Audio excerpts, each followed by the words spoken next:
fish. Okay na pa po. Harapin natin yung tamang klase. Ay, yung sombrero ko nga pala. Our first time. Okay na ang bata, sir? Asaan ito?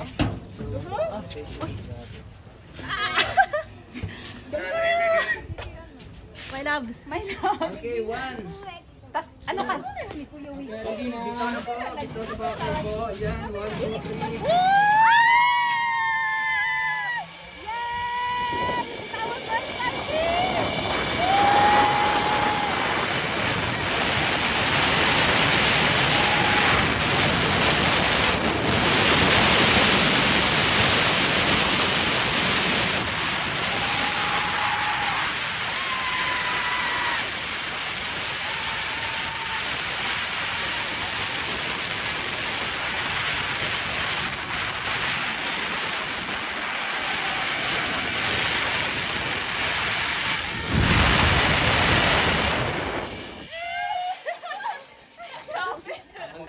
Yes!